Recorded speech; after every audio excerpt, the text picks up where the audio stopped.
Well, good morning, everyone. Happy Monday. My name's Aaron Martin. I'm program manager here at Buckeye Hills. Today, we're going to be going over the Older Americans Act 2026-27, titled RFP Bidders Conference. So we're going to be going over the basics of the Older Americans Act, what it means to be a provider, accessing the application portal.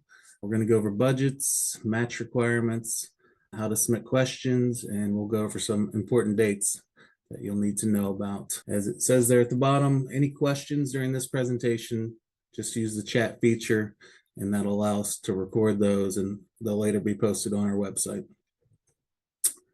All right. As many of you know, the Older Americans Act was established to ensure delivery of much needed services to older adults in our region. This includes Athens, Hocking, Meigs, Monroe, Morgan, Noble, Perry, and Washington. Services eligible for funding include home delivered meals, congregate dining, personal care, homemaker, transportation, grocery delivery, adult day services, caregiver, and evidence-based programming. Just also want to give everyone a reminder that all providers will be subject to an annual on-site review to ensure adherence to Older Americans Act rules. Each of the rules will be listed in the RFP, and you'll acknowledge your understanding of each rule. You'll also be acknowledging that you'll adhere to the requirements for each rule for service delivery. If you're a new provider, you'll be required to complete provider education and onboarding prior to delivering services. Just like last year, all proposals will be submitted through SurveyMonkey, our platform.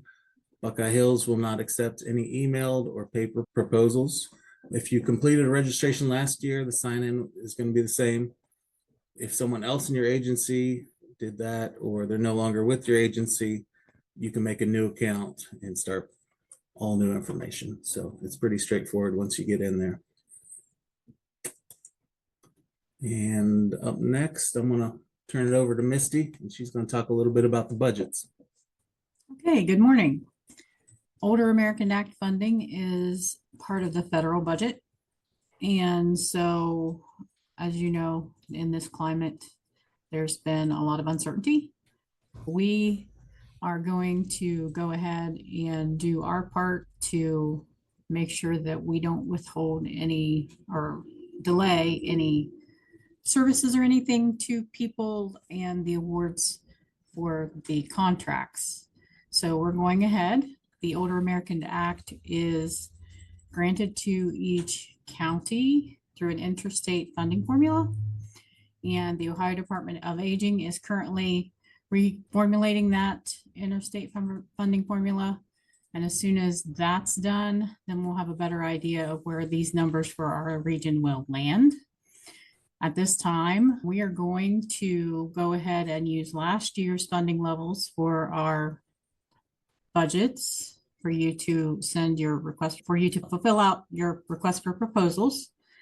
And those budget sheets will be available by county and on the SurveyMonkey application after the bidders conference.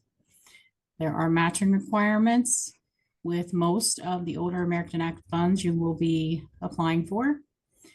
Title C1 and C2, which are congregate and home delivered meals, nutrition services, require a 15% match. Title 3B, which is in-home services and supports, is a 15% match. Title 3D, evidence-based programming, there is no match. And Title 3E, caregiving services and supports, there is a 25% match. So just to clarify, when you go into SurveyMonkey and you put in your amount that you will be applying for, it will calculate your required match funding, but the formula that it uses to calculate that is right here. So this is an example of a 15% match, which would be on our nutrition services, for example.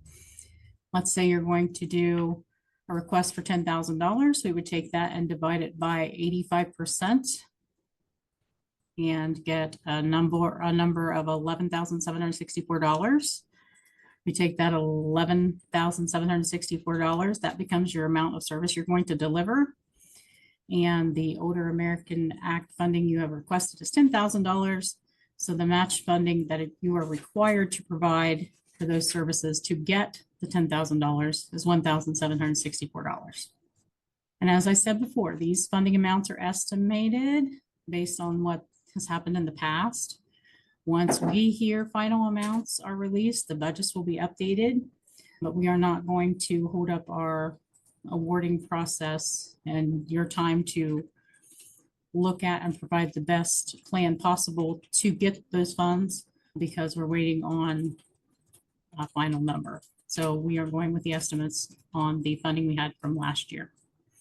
Based on the funding from last year, this is what you will see when you open SurveyMonkey. This will be the congregate meal budgets that you will see per county. And the match requirement is over on the far right.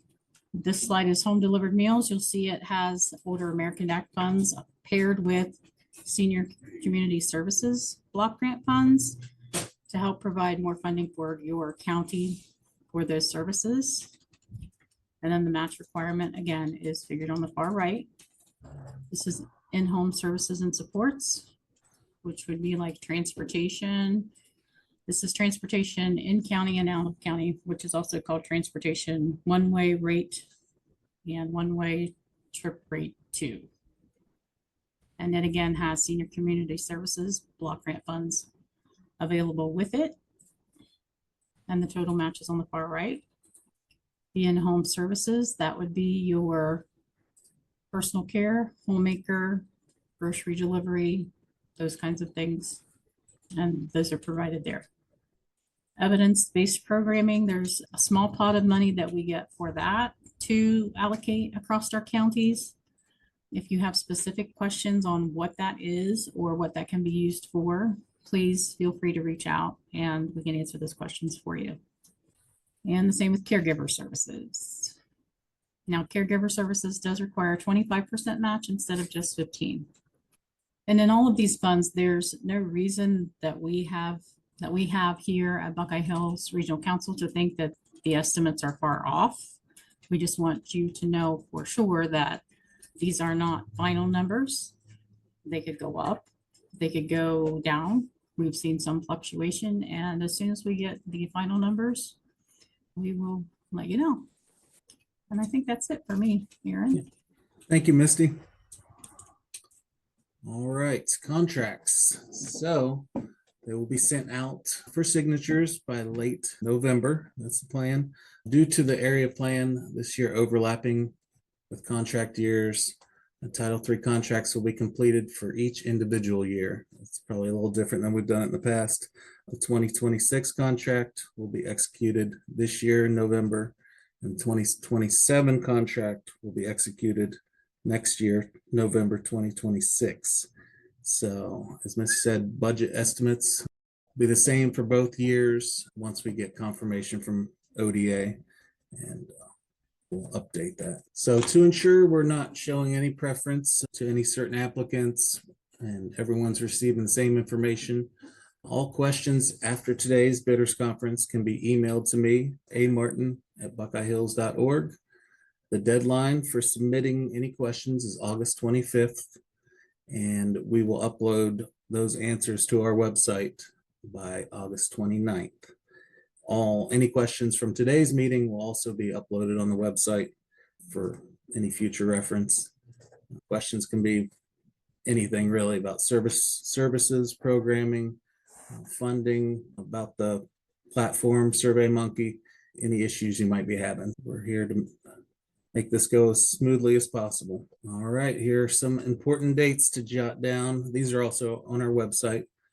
So we went live with the RFP last week, August 4th. This is the bidders conference. Like I said, question submission deadline is August 25th.